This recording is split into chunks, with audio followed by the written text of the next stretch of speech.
Bonjour et bienvenue, je vous retrouve pour une nouvelle vidéo où on va parler cette fois-ci de la communication animale. Mais en fait, j'ai mis un titre. Le titre c'est communication animale ou thérapie humain-animal. Et c'est vrai que j'ai beaucoup cheminé par rapport à ça.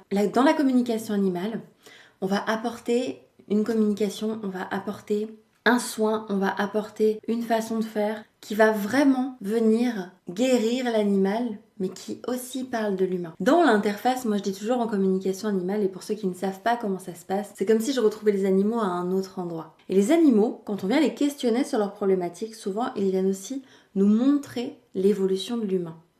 Et donc je passe presque autant de temps à parler aux animaux qu'à parler aux humains après pour débriefer. Et pour moi, ce temps, il est essentiel. C'est pour ça que je ne fais pas juste une petite question, etc. Il y en a qui le font et c'est très bien. Mais moi, je considère que ce que j'apporte, c'est une forme de thérapie, d'ouverture, de guérison. Et je le vois dans les approches et les personnes qui viennent me voir, il y a cette forme de guérison qui va questionner plus loin, qui va chercher plus loin. Donc dans la communication animale, vraiment moi je suis l'interface entre l'humain et l'animal. Mais dans cette interface, mon objectif c'est que le message de l'animal soit entendu par l'humain. Or ça, c'est un vrai cheminement pour pouvoir faire entendre la complexité de ce que l'animal est en train d'apporter. C'est un cheminement pour l'humain de comprendre l'animal. Et donc pour se faire entendre, là j'utilise des méthodes psychologiques de contournement, de questions, d'ouverture pour que l'humain puisse avoir accès à ce que l'animal est en train de dire. Parce que là, c'est vraiment de la psychologie profonde.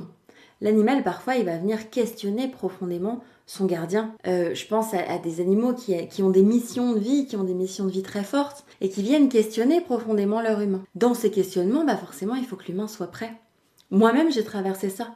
Quand mon chat a dû partir, a dû mourir parce qu'il le souhaitait, parce qu'il l'avait choisi, parce que c'était la fin pour lui et qu'il était au bout de son incarnation, moi-même, j'ai dû passer par un processus psychologique d'acceptation de ce départ.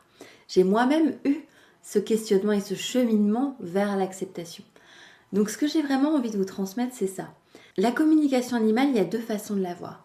Ou c'est juste écouter le message de l'animal et le transmettre, ou c'est vraiment rendre possible la communication, le lien entre l'animal et l'humain, en proposant des solutions concrètes, en aidant, en accompagnant, en donnant des outils, et surtout en questionnant l'humain sur qu'est-ce qui chez lui génère ce type de comportement ou ce type de réaction qui fait que son animal se questionne.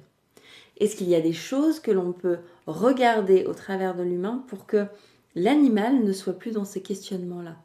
Est-ce qu'il y a quelque chose que l'on peut ouvrir, voir, mettre à jour qui permettrait que l'humain et l'animal se comprennent d'autant plus? Et de plus en plus, je me dis que ce que je fais, c'est pas juste de la communication animale, c'est de la thérapie humain-animal.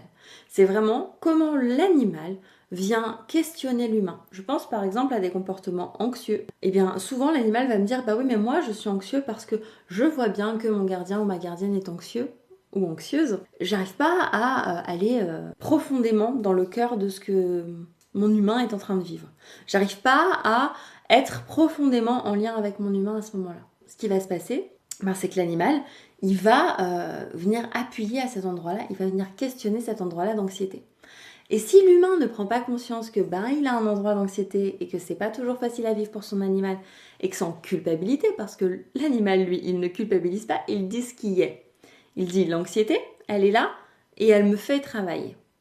Et moi aussi, ça me rend anxieux. Si on ne va pas questionner quelle est l'anxiété de l'humain, comment voulez-vous que l'animal puisse évoluer? Le rôle là, c'est un petit peu de faire thérapeute. Alors évidemment, c'est pas une vraie session de thérapie, mais c'est quand même une session de thérapie dans le sens où c'est libérer légèrement la parole de l'humain pour qu'il puisse mettre à jour ce qui peut être problématique ou difficile pour lui et que ça puisse se faciliter pour son rapport à l'animal. C'est ça que je fais. C'est ce lien entre humain et animal, de se dire, ok, l'animal, il a quelque chose à me transmettre et l'humain va devoir écouter et comprendre ce qu'il a à transmettre. C'est une thérapie entre les deux. C'est un lien entre les deux. C'est une compréhension profonde entre les deux. Et ça, c'est vraiment très important. Mais derrière la communication animale, c'est quoi? C'est en fait l'idée que nous aussi, nous avons des choses à comprendre et que les animaux viennent vraiment questionner, titiller, appuyer là où nous avons des choses à comprendre. Et que derrière ces comportements que nous pouvons avoir, l'animal, il vient simplement être le miroir, le reflet, le regard de ce que nous vivons. Et que c'est un formidable outil pour pouvoir évoluer. Mais que l'animal ne doit pas servir à ça. C'est au travers de la communication animale, de tous les messages qu'il a à passer, que le rôle du thérapeute intervient et peut permettre à l'humain d'entendre tout ce que l'animal a à dire. Et depuis, vous verrez que quand le message est bien passé, quand l'humain a vraiment compris ce que l'animal cherche à dire, alors il y a quelque chose qui s'apaise et qui est puissant, extrêmement puissant. J'aimerais que vous compreniez qu'en fait, communiquer avec les animaux, c'est certes faire de la télépathie, ça paraît certes magique. Évidemment, moi, je prône avec mes formations, avec ce que je transmets, le fait que tout le monde en est capable. Mais surtout, c'est dans ce que je pratique, une interface de thérapie, de guérison, d'ouverture vers autre chose. Voilà ce que j'ai envie de vous transmettre. La communication animale, c'est une ouverture vers autre chose. Si vous avez des questions, n'hésitez pas à les poser en commentaire, je vous répondrai. N'hésitez pas à vous abonner, à partager, à aimer. C'est toujours le jeu de ces réseaux. En tout cas, je suis contente de vous avoir trouvé et je vous dis à très bientôt. Au revoir.